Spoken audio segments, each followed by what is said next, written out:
Amém? Irmãos, eu quero que vocês acompanhem comigo a questão da origem do pentecostalismo e eu quero ler com os irmãos. Vamos ficar de pé para tentarmos lermos esses dois textos, 1 Coríntios 12, 13, e depois a gente vai ver Gálatas 3, 2. Já está aqui, não precisa abrir aí na sua Bíblia, porque já projetamos. Então vamos à leitura juntos.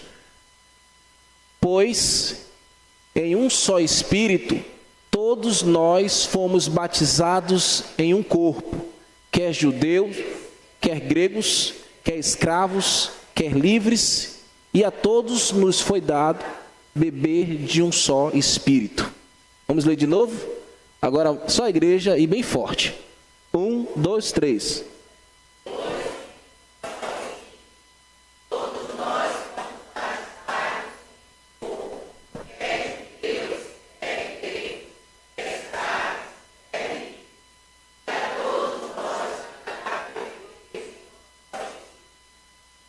Agora Gálatas 3, 2.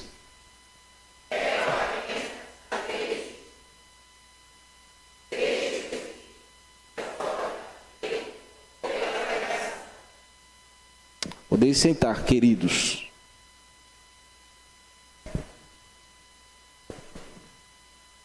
Estou baseando o que nós iremos começar a falar no texto de Paulo aos Coríntios, porque, irmãos, há uma expressão no mundo pentecostal de que o cristão ele precisa de uma nova experiência. A gente vai ver isso aqui com mais clareza.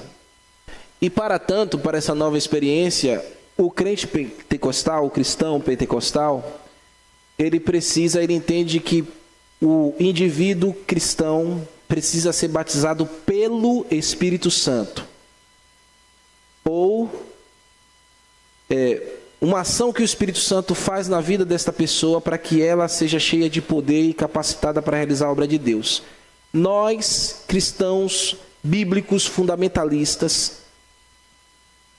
historicamente tradicionais, nós não expressamos o batismo pelo Espírito Santo. Até porque, se você for analisar aqui, pois em um só é o mesmo que no Espírito Santo. Nós entendemos que o batismo é no Espírito Santo ou o batismo com o Espírito Santo, como o próprio João fala lá, que Jesus é aquele que batiza com o Espírito Santo e com fogo. Só que o batismo com o Espírito Santo e com fogo, que João está falando lá, dando testemunho do Cordeiro Santo de Deus, que veio ao mundo para retirar pecados, não é o batismo com fogo de poder, de capacitar o crente para realizar a obra do Senhor.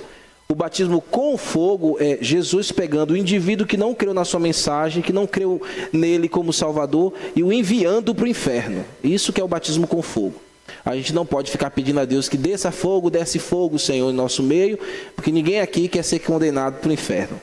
Então, quando ele fala que o batismo com o Espírito Santo é na oportunidade do arrependimento de pecados, crendo em Jesus Cristo como Salvador, a pessoa regenerada, automaticamente, ela já é batizada com o Espírito Santo. É Jesus Cristo que batiza o cristão no Espírito Santo, ou com o Espírito Santo.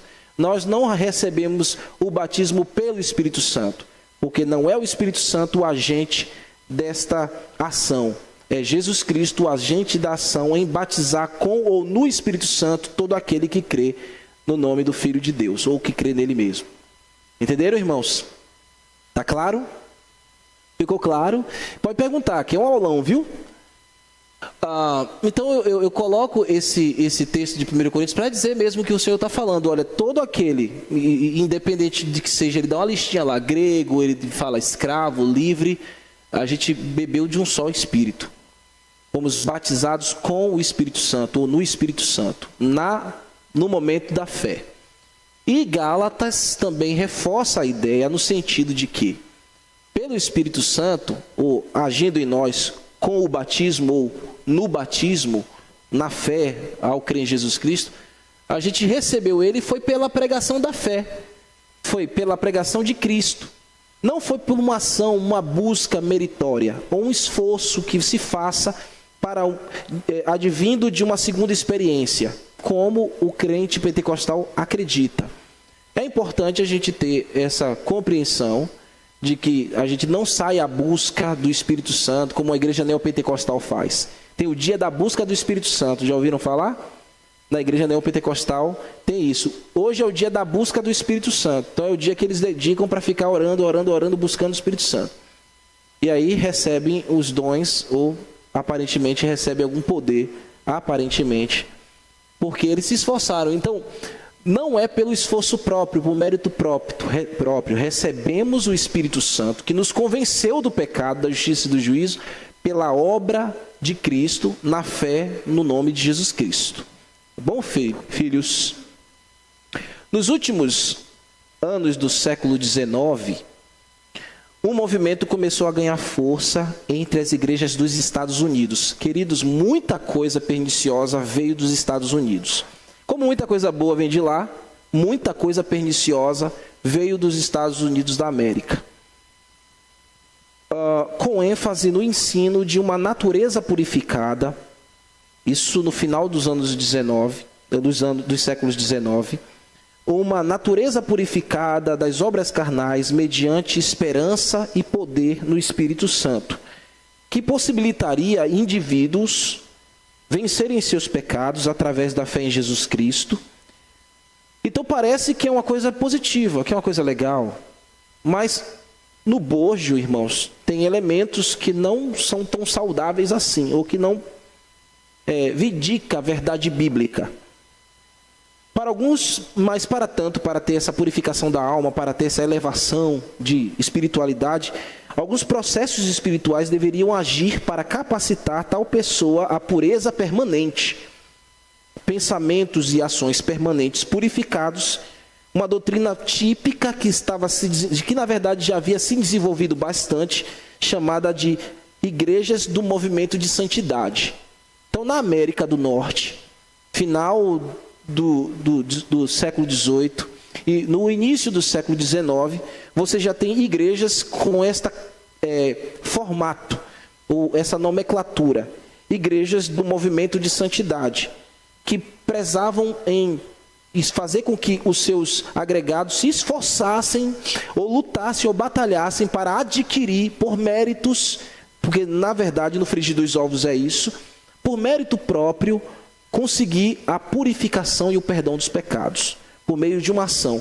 Você vê que eles usam sempre terminologias bíblicas, que é para fazer o coração das pessoas se aproximarem do que é sagrado, mas na verdade, no bojo, ou na sua essência, existem ideologias já extraviadas da verdade.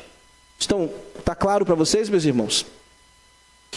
Então, eram movimentos de santidade, doutrina da santificação total ou perfeição do crente, também conhecida como a mente de Cristo.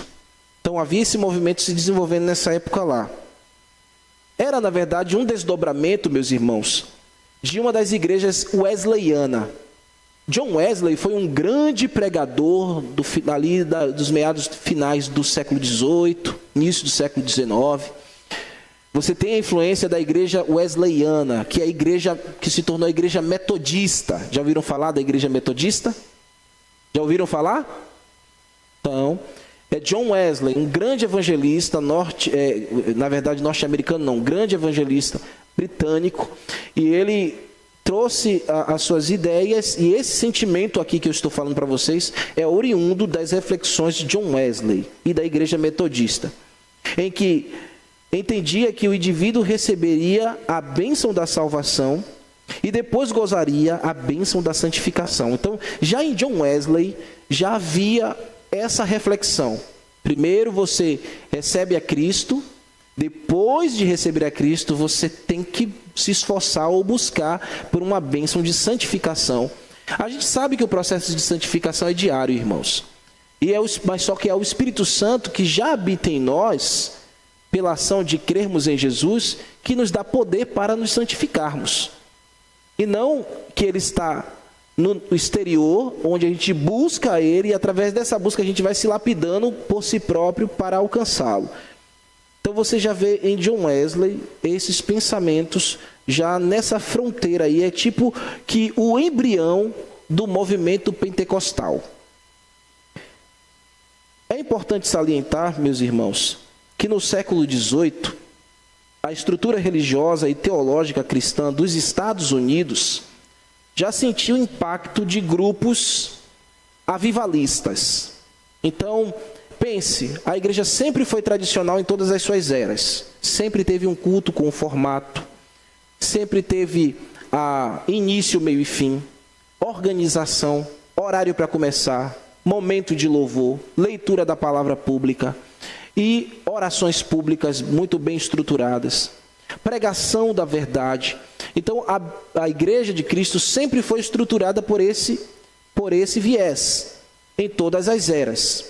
Mas você já começa a ver, século XVII, XVIII, XIX, movimentos avivalistas, que não corroboravam com esse tipo de ideia.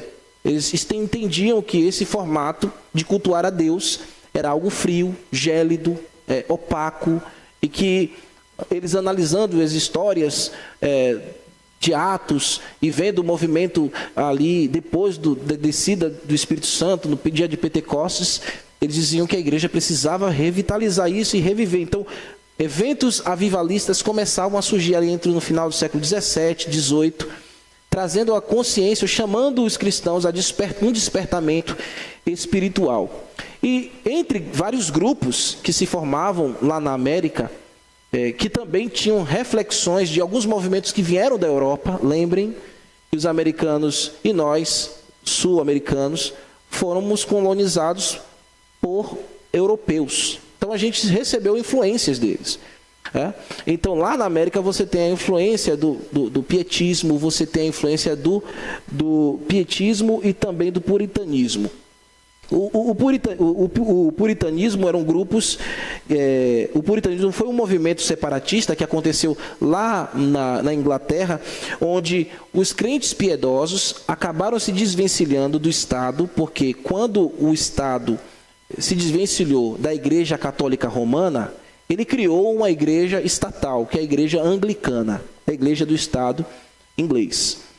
Só que a igreja anglicana, ela não se purificou, digamos, completamente da liturgia da igreja católica. Então manteve algumas coisas. E os reformadores, ou os cristãos que eram descendentes da reforma, queriam que essa igreja se purificasse completamente. Por isso que eles foram chamados de puritanos. E aí o que eles fizeram? Eles se desvencilharam completamente da igreja anglicana, se descolaram de lá, porque eles queriam ter uma vida pura, uma vida santa, uma vida reta. Amém, isso é ótimo, positivo, tem o seu lugar, ok. Mas dentro desses movimentos também surgiu já uma efervescência no coração de alguns por algo a mais do que isso. Por um avivamento excessivo de sentimentos e de experiências que o próprio movimento puritano, no seu seio e na sua essência, não oferecia para eles.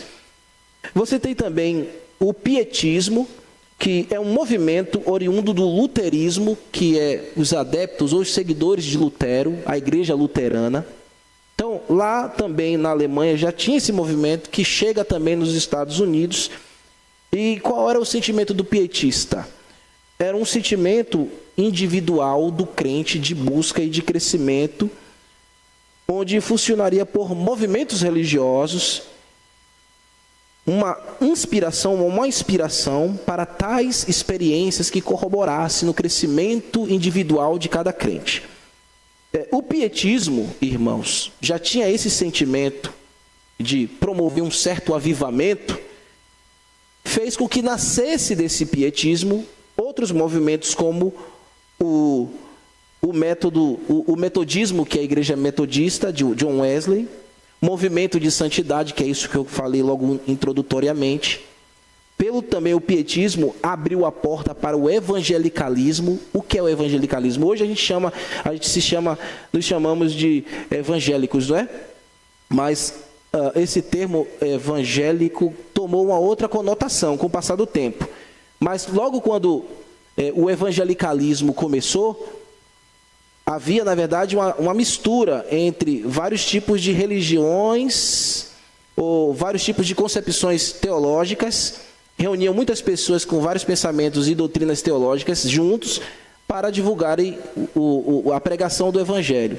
Billy Graham, que muitos falam muito desse grande pregador, e foi um grande pregador avivalista. Ele fazia suas cruzadas de pregações evangelísticas, e ele era considerado como um dos precursores do evangelicalismo, porque no mesmo palco que estava Billy Graham pregando, tinha lá um padre pregando também.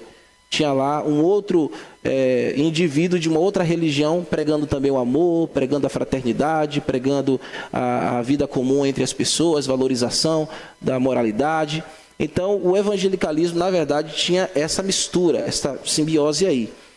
Então, E também o pietismo e o puritanismo e esses movimentos lá na América do Norte, já movimentando essa efervescência, faziam com que as pessoas buscassem todo esse atrativo, gerou também o pentecostalismo. Então, o pentecostalismo, ele é fruto dessas reflexões. O neopentecostalismo também é uma outra coisa, fruto também dessas reflexões. E apesar que o neopentecostalismo já é uma coisa brasileira mesmo. Já nasceu no Brasil, não nasceu nem lá. Nasceu foi aqui. E aí, numa aula futura, eu vou explicar para vocês. Desde então, meus irmãos, quando esses movimentos estão acontecendo,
coach, você tem palavra positiva, você tem teologia da libertação. O perigo do pentecostalismo, na sua essência e nas suas ramificações, é muito grande. Por quê, irmãos?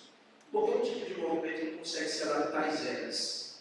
Você vê que os séculos vão passando, e os anos vão passando, e eles vão se adaptando. Hoje é a terceira onda que você tem até o pentecostalismo, que existem estudiosos que colocam tudo no mesmo pacote, porque Marcos Leonardo diz assim, não são 3 ondas, mas no mar todas as ondas se misturam. Na verdade, você está na praia, vê uma onda, vê outra, está tudo misturado. Então, ele, na verdade, coloca tudo no mesmo pacote. Eu não entendo o que ele está falando, ele pensa assim, procura olhar assim, com distinção em cada momento histórico, para a gente fazer uma leitura melhor de como esse momento foi se organizando. Mas, na verdade, é tão adaptável, irmãos, e apelativo às emoções, e ao tempo vai passando e esse movimento vai ganhando conotações das eras e da época que ele está inserido. Então, a tradição bíblica ela precisa ficar muito atenta para isso. Por isso que, tempo em tempo, aparece um irmãozinho dentro da igreja e diz: pastor, a gente podia fazer assim. Pastor, a gente podia dançar, botando fumaça aqui. Pastor, mas pinta essa parede de preto. Aí o pastor fica assim, fica acuado, mas não, ele tem que ser livre. Ele tem que dizer: não, vamos manter como a tradição ortodoxa nos ensinou. Então, a primeira onda do pentecostalismo, meus irmãos, que eu quero dividir com vocês aqui, ele começa propriamente. Você já fez uma viagem comigo, sinteticamente, no século XVII, XIX, agora a gente entra no século XX, onde começa o movimento pentecostal propriamente dito. Ele nasce ali no século XX, no ano de 1901. 1900, ele começa, mas em 1901 ele começa a ter o espontamento. Mas a sua missão ali é sempre buscar o público lá na América que vivia em uma situação de renda média, baixa, rural. Então sempre era assim. Havia muitos camponeses e esse movimento se concentrava muito na busca dessas pessoas. Camponeses, pessoas de classe média baixa, rural, e mesmo na região urbana, pessoas que não tinham muito acesso à cultura, à informação e outras coisas mais. Eu não estou sendo pejorativo, mas essa é a realidade histórica. O movimento sempre buscou pessoas menos favorecidas, negros, porque naquela época nos Estados Unidos você tinha a segregação muito intensa. Pessoas, mulheres, que eram mais suscetíveis à emoção. Então, muitas mulheres aceitaram esse tipo de ideologia. E surgiram pastoras do movimento pentecostal. E pessoas que não tinham condições de tempo ou acessibilidade. Então, eles se viam naquele momento, em um movimento que dava valor a eles. Então, o negro se sentia valorizado, o que não tinha condição se sentia importante, a pessoa que não tinha muitas possibilidades culturais começava a ter seu valor e suas oportunidades. Para vocês verem, irmãos, no mundo pentecostal, evidentemente isso já se desenvolveu muito, não posso negar. Existem os teólogos pentecostais e pessoas que você tem muita admiração também. Mas lá atrás tem isso, e ainda existe isso hoje em muitas igrejas pentecostais, que o estudo da palavra, isso que a gente está fazendo aqui, é irrelevante. Trazer história, mostrar fundamentos, como começou, trazer termos teológicos. A gente leu agora distintivo da história regular. Isso é a nossa história. Mostrar para vocês terem contato, isso é irrelevante. Porque eles acreditam que Deus capacita a pessoa que ele chamou. E é verdade, Deus capacita. Mas Deus não é louco. Ele não vai colocar você com uma questão em um lugar se você não é uma pessoa que se prepara, que se estuda, que se dedica. Mas o maior evangelista da igreja foi um dos maiores pensadores, ou o maior missionário da igreja, foi um dos maiores pensadores do seu tempo. E no judaísmo foi o maior, que era Paulo. Então, e foi esse que Deus chamou escolhido. Tinha categorias para poder chegar em qualquer lugar. Então, o precursor, a pessoa que idealizou o movimento pentecostal, que organizou, eu não porque aqui, né? Embora, distritamente falando, o movimento tenha surgido no ano de 1901, sua grande expansão nacional e mundial teve início com o célebre avivamento da Rua Azusa, em Los Angeles, em 1906. Mas vamos falar um pouco aqui desse nome, Charles Fox Parham. Ele viveu aí nessa época aí que você está vendo. Ele fundou uma faculdade bíblica no Kansas chamada Faculdade Bethel. Nessa faculdade, irmãos, ele incentivava os estudantes a buscarem o Espírito Santo, porque ele vinha daquela escola de avivalistas, daqueles movimentos de avivamento, de produção de santidade com esforço próprio. Então esse homem colocava, ele foi um pastor metodista americano no início, mas se associou da igreja metodista e começou a abrir vários tipos de trabalhos com esse pensamento de busca do Espírito Santo.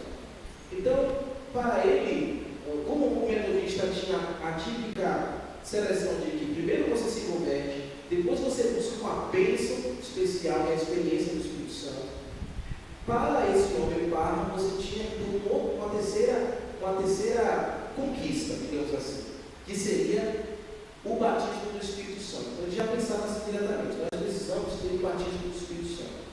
Então, nessa época, no primeiro dia de janeiro de 1901, estavam reunidos em uma certa sala de lá dessa faculdade, alguns homens e mulheres que eram alunos dessa faculdade e incentivados por eles a orar e a buscar o Espírito Santo. E em um dado momento, uma jovem,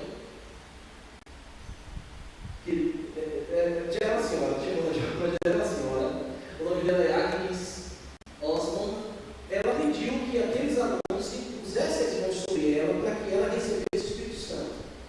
E eles atenderam a petição dela. E quando eles puseram a mão sobre ela, o que aconteceu? Ela falou em línguas.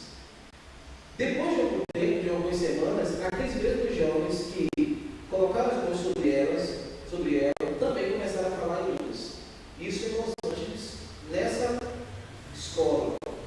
Então ela se tornou a primeira mulher que falou em línguas dentro desse movimento. Depois de algum tempo, de 4 anos, este homem, Parham, ele vai para uma outra parte da América, na cidade de Houston, e lá no Texas, e ele abre uma outra escola lá, uma outra escola de cunho pentecostal. E lá ele encontra um outro estudante, que era um americano afro. Ele era um cozinheiro, ele era cego de um olho, tinha muita dificuldade retórica, mas ele se encantou muito com esse tipo de movimento avivalista. E o que ele fez? Ele passou a frequentar a escola de Parham. E lá ele se colocava em um corredor sentado em uma cadeira, porque ele era negro, os outros alunos brancos não queriam que ele entrasse na sala. E ele ficava no corredor aprendendo as doutrinas de pentecostais. E aprendendo aquilo e terminando os seus estudos, ele foi enviado pelaquela instituição para cuidar de uma igreja ali mesmo, próximo dos Estados Unidos, próximo ali do Texas. E aí ele começa a pregar essas doutrinas avivalistas. Só que ele é expulso pela igreja. Essa igreja não aceitou essa doutrina. Ele é expulso por essa igreja. E quando ele é expulso dessa igreja, para não ficar sem trabalhar, o que ele fez? O que vocês acham? Vocês estão bem espertos.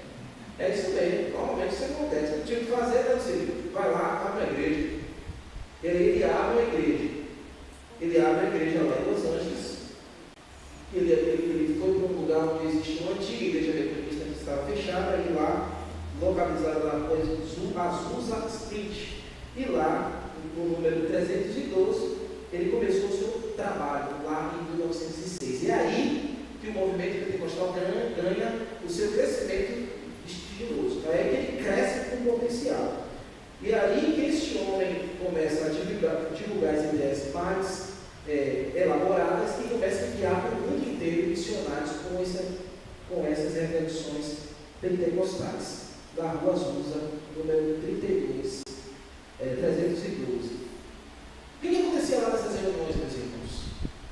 Eram reuniões eletrizantes. Começavam às 10 horas da manhã e prosseguiam por pelo menos 12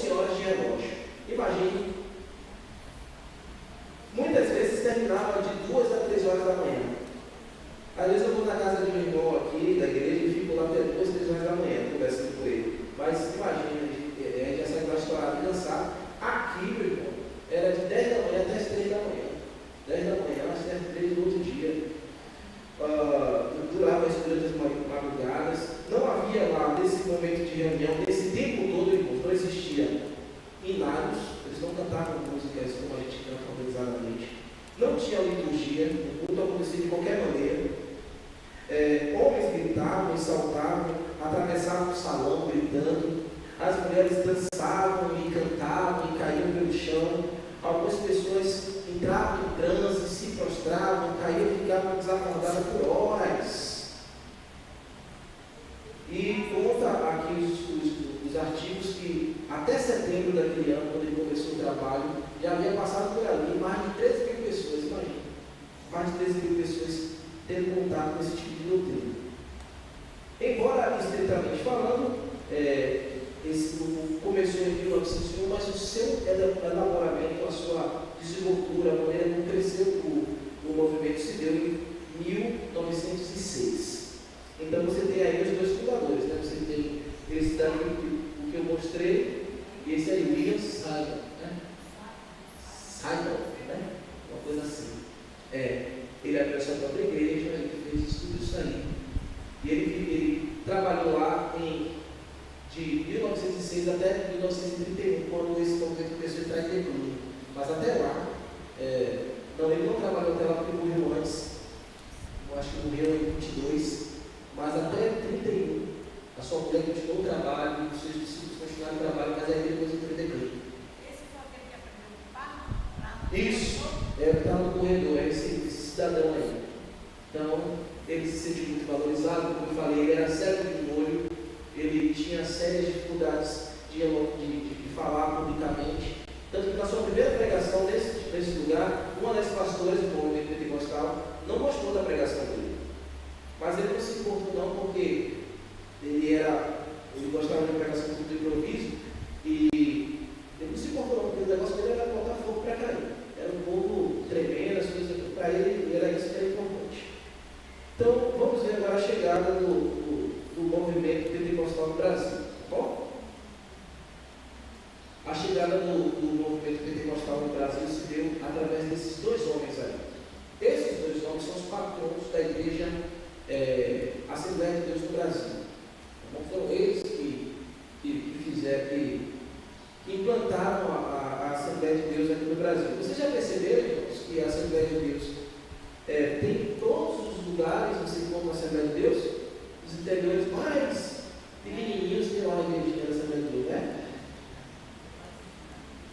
A gente foi lá na casa, no ano passado, a Sociedade Masculina teve lá onde o Fred tem uma casinha onde descansa um pouquinho, aqui próximo, onde mesmo assim, pesado, né? Mas um lugar de acesso não fácil para um lugar rural, né, Wilton? Mas lá tinha igreja, a Assembleia, porque, como eu falei, eles sempre buscavam esses locais rurais, mais afastados, quando que na região urbana, pessoas mais simples, para entregar as suas doutrinas pentecostais. É a história, eu estou aqui criticando, estou contando a história. Então eles chegam no Brasil, dois missionários suecos, eles eram suecos, da Assembleia de Deus dos Estados Unidos, mas a origem deles era batista, eles eram batistas, e foram expulsos da igreja batista por causa da pregação pentecostal. Então, quando os pastores reconheceram que eles estavam com esse tipo de concepção, eles foram expulsos da igreja batista. E se inseriram lá nos movimentos pentecostais e se inseriram na igreja Assembleia de Deus dos Estados Unidos. Um é Daniel Berger e o outro, o nome dele é Gunnar Vingre, né? Vingre. Eu não sei a expressão direito. Foram eles que trouxeram o movimento pentecostal para nossas terras aqui em 2015. Quando é que aconteceu isso? Em 1910. O movimento nasceu em 1901, teve o seu apogeu em 1906, e já 4 anos depois está onde? Em terras do Piqui, já está aqui no Brasil. Então, é um movimento que se alastrou muito rápido, mas não chegou somente no Brasil. Você já tem ele no Chile, você já tem em vários países aí do hemisfério norte, ou ali da parte central da América, e vindo para a América do Sul. Vários países sendo influenciados por esse tipo de movimento. E cresceu muito esse movimento.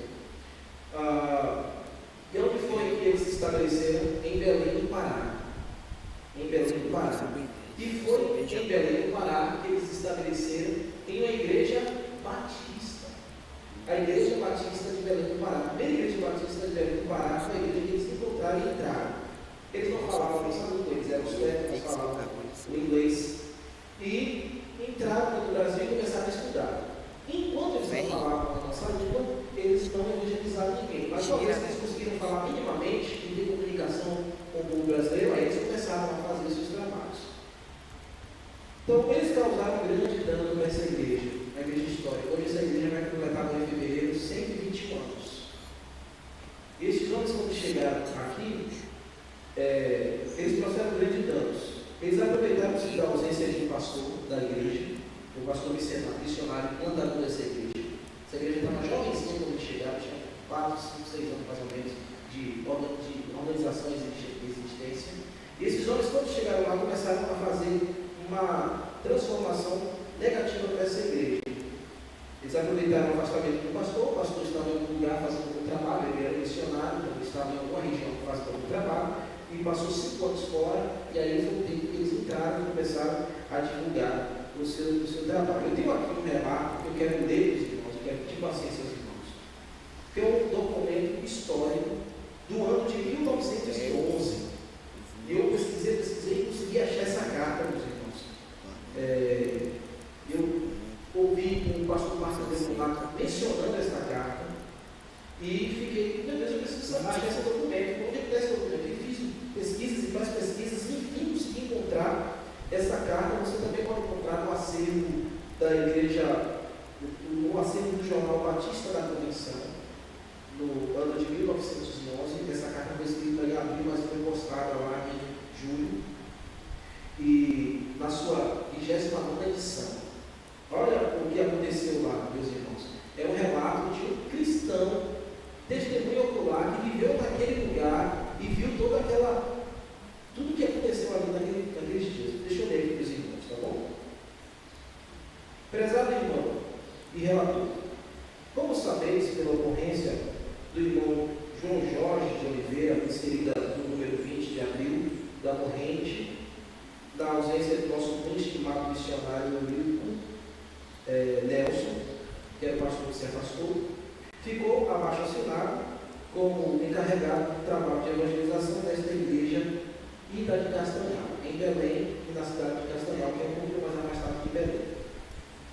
Devo-vos dizer que os cultos internos e externos desta igreja iam sempre em progresso, pois eram bem frequentados e com bastante atenção.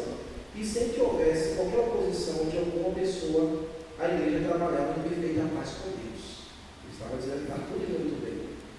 Porém, pela experiência de 18 anos da igreja, que tinha atravessado pelos séculos, a igreja do Senhor, sabemos que exatamente quando elas vão bem e mais prósperas é quando Satanás introduz vagarosamente e sorrateiramente dentro delas, procurando aniquilá-las. Quando a igreja procura viver seriamente a palavra de Deus, Satanás está trabalhando para derrubar a igreja. Isso nós precisamos ficar atentos. Deveras, o último assalto que Satanás fez a essa igreja, a igreja do Senhor, foi o mais astuto e perigoso de todos. Aí ele vai começar a falar. O caso é que há alguns meses, há 5 meses, chegaram aqui da América do Norte 2 homens suecos que se diziam mensageiros do Evangelho, e antes de bem ser conhecidos, tais pessoas conseguiram captar a simpatia dos irmãos J. Oliveira e o irmão Eurico, o tipo que o braço direito de Eurico oculta aquele trabalho. Eurico, missionário, era um sueco também. Então, imagine, 2 suecos chegaram, ele já era sueco, não, meu Deus, havia uma certa compatibilidade, principalmente, pelo menos ali de origem. E isso ajudou com que eles se agregassem lá. Na sua boa fé, os ditos irmãos Oliveira e Cruz apresentaram tais indivíduos à igreja e, naturalmente, com toda a boa apresentação, logo foi recebido na condição de que eles apresentassem carta de história pelas igrejas que ele pertenciam. Tinha que trazer a carta, como a gente pede, pessoas de fora, traz a carta. Essa carta nunca chegou lá, que eles dizem. Carta essa que nunca chegaram. Ao longo que estes homens começaram a falar, o nosso idioma, começaram a vender as Bíblias, e de casa em casa de cada crente iam fazendo orações, lendo alguns trechos da Bíblia concernente ao dia de Pentecostes, a Cornélio e etc. Sempre aqueles exemplos pentecostais. Pediam também que os crentes se unissem em oração por eles assim que acabavam os cultos públicos e etc. Com essas artimanhas, eles foram ganhando o coração de muitos crentes, como fez o príncipe Absalão, como Absalão fez para poder derrubar o trono de Davi. Eles foram fazendo assim. Começaram também a se reunir na casa de uma certa irmã, cujo marido era um marinheiro e não se achava em casa, vivia trabalhando nos portos daquela época, então não ficava em casa. Depois de 5 dias de oração e jejum, correu rapidamente a notícia que aquela irmã havia sido batizada com o Espírito Santo e com o fogo do céu, e que porventura tinha sido concedido falar novas línguas. Sendo isso, fomos logo, veio esse movimento estranho, fomos logo depois do nosso culto, na quinta-feira, dia 8, decorrente, e nos dirigimos com diversos irmãos para aquele bairro, daquela velha cidade, onde morava a reverenda irmã. Entretanto, entramos em sua casa e ficamos deveras surpreendidos com o que vimos. Eles nunca tinham visto uma coisa assim. Vi aquela irmã brasileira de joelhos pascoados, de mãos estendidas, com as mãos para fora, erguida, com os olhos fechados, articulando palavras com rapidez que ninguém podia harmonizar e nem entender. Não sabíamos que tipo de linguagem era aquela. Na mesma ocasião, uns outros de joelhos choravam, e outros oravam, e outros cantavam, e outros riam. De repente, uma irmã começou a tremer, como se estivesse de maleta. Maleta era o tipo de enfermidade da época, que era tipo que uma consequência da malária. Eles ficavam febre, tremiam, caíam. Era mais ou menos isso aí que ele estava vendo naquelas pessoas. Começaram a gemer e ficou sem sentidos. Seguiu-se de uma crise. E uma hora cantava hinos e outra hora cantava modinhas, inclusive cantava tango. Imagina, até tango estava cantando e dançando naquele lugar. E este momento dizia que suscitou-se o debate entre dois espíritos que tomou conta de uma pessoa. A primeira pessoa dizia, de duas pessoas, a primeira pessoa dizia que tinha um dom de discernir espíritos e por isso conhecia o espírito que estava na outra pessoa e dizia que era o espírito de Beelzebub. Enquanto a outra respondia que era mesmo o espírito de Lúcifer. Uma hora dizia que era o espírito de Lúcifer, outra hora dizia que era o espírito de Cristo. Que loucura! E esta ação revoltante durou pelo menos 3 horas.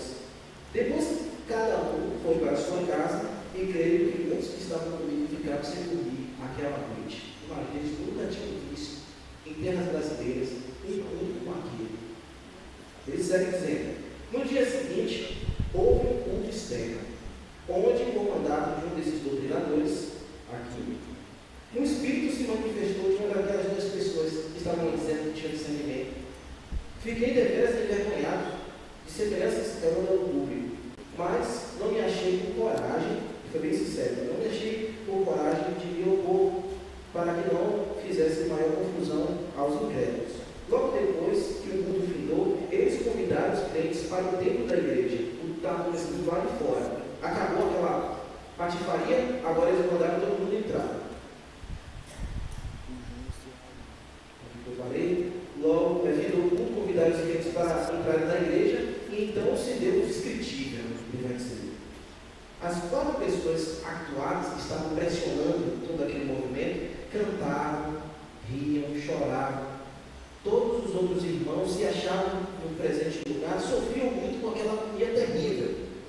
Comecei a pedir que se fizesse silêncio, mas eles falavam cada vez mais alto e a barbúrdia era tamanha para cima de mim, que por mais que eu gritasse, por mais que eu falasse, era impossível que minha voz sobressaísse a voz deles. Fui forçado a me calar e conversei com alguns crentes que se retirassem. E alguns atenderam. No dia seguinte, eu e outro irmão, que não sabíamos notícia do irmão Nelson, que era pastor, passamos um telegrama para o irmão J.J. Oliveira e para um irmão pastor do Maranhão, pedindo providências urgentes. Fui neste mesmo dia, à tarde, pregar na igreja de Castanhal e voltei domingo pela manhã para pregar aqui na igreja.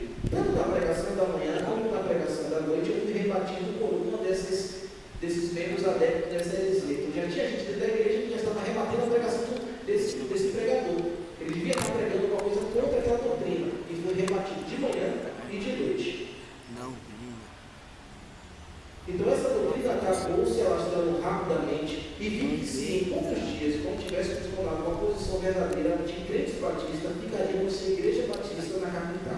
Terça-feira, dia 13 do ocorrido, depois do culto de oração, convoquei a igreja em uma assembleia extraordinária, o qual foi portado por todos os que se manifestavam adeptos dessa heresia, sendo um total de eliminados 17.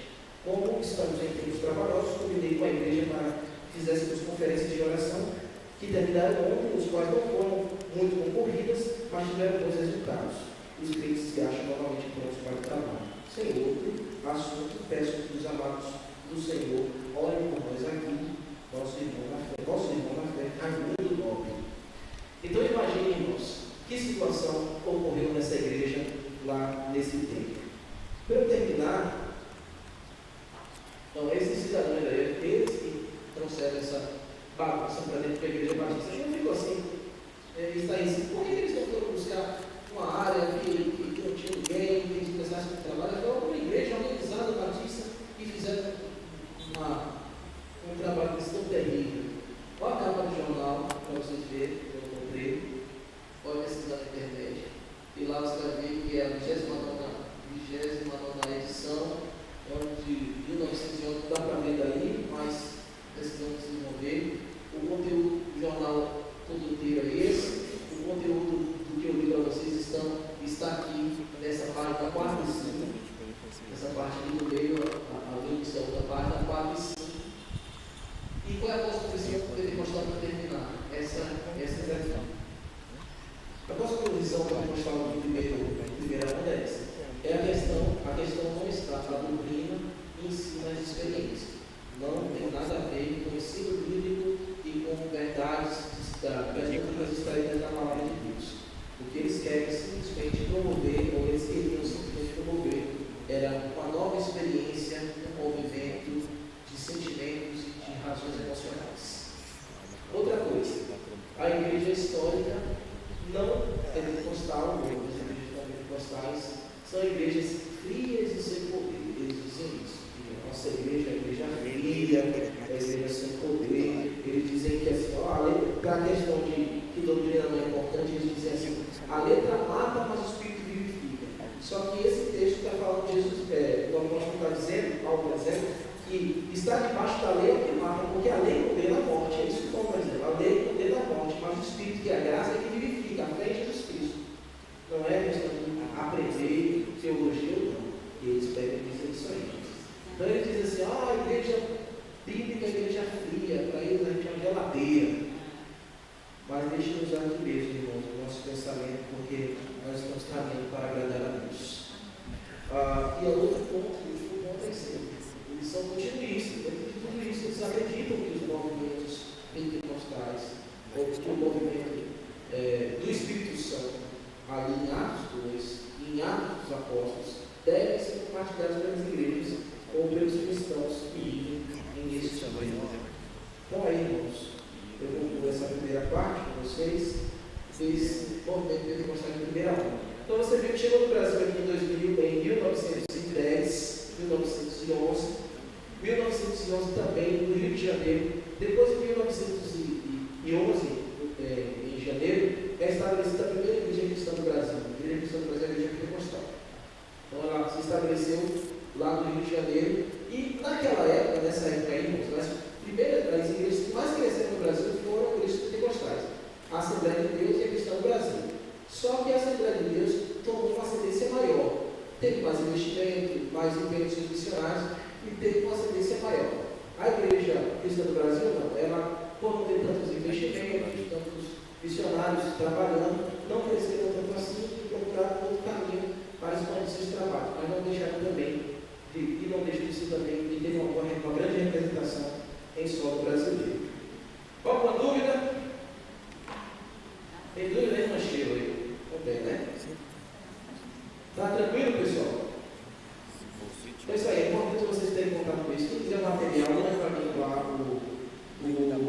a mensagem que caminha para vocês, as pesquisas para vocês lerem novamente e terem contato com isso, para saber como nós temos a visão de Deus pentecostal, por que nós não aceitamos ações pentecostais na nossa igreja, porque jamais aceitaremos, porque somos batistas bíblicos, batista regular, não aceitaremos concepções ou reflexões de modo de cunho pentecostal no nosso meio.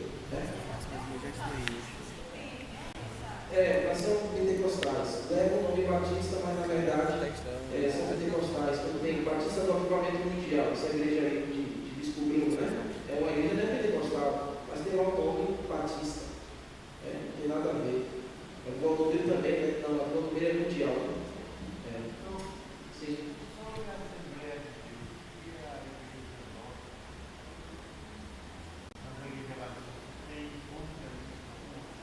Oi? Sim. Não, a igreja Assembleia de Deus é uma igreja cristã, só que é a igreja pentecostal. Então ela tem todo esse povo que eu acabei de mostrar para vocês. Ela nasceu com isso aí. Ao longo dos anos, foi ganhando outro tipo de conotação. Como eu disse, existem muitos irmãos lá que estudam hoje. Você tem alguns teólogos, e tem uma teologia muito bem estruturada hoje das igrejas da Assembleia de Deus. Mas a igreja pentecostal, eles são continuistas, eles acreditam no movimento, no poder do Espírito Santo. E o crente só tem poder, ou só cresce na vida espiritual se ele for batizado no Espírito Santo. E nós não entendemos que isso é a verdade bíblica. Então, eles têm outras qualidades lá, mas tem essa doutrina que eles ensinam e nós não somos compatíveis com ela. Mais alguma pergunta? Não? Essa turma é muito boa, porque não pergunta nada, né? Porque coloca na cabeça. Quer perguntar? Eu dizer assim, não sei, eu semana que vem atrás. Tá bom? Vamos ficar de pé e vamos orar, você está chamando de atos para a gente passar para a contemplação do Senhor.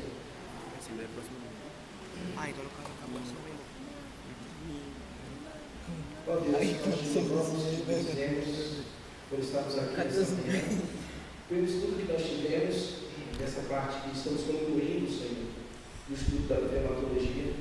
Eu te peço, Senhor, que mesmo todo esse conteúdo que eu transmiti para os irmãos possa abençoar, possa levar os nossos irmãos a fazerem boas leituras, boas pesquisas, se dedicarem a conhecer a história da igreja, o desenvolvimento dela durante os séculos. Nós te bendizemos, Senhor, preserve a nossa doutrina, nos ajude a preservar a doutrina que o Senhor nos entregou pela palavra de Deus. Temos a visão muito clara de quem nós somos, dos nossos distintivos, e dentro disso nós também te louvaremos. Em nome de Cristo Jesus, oramos.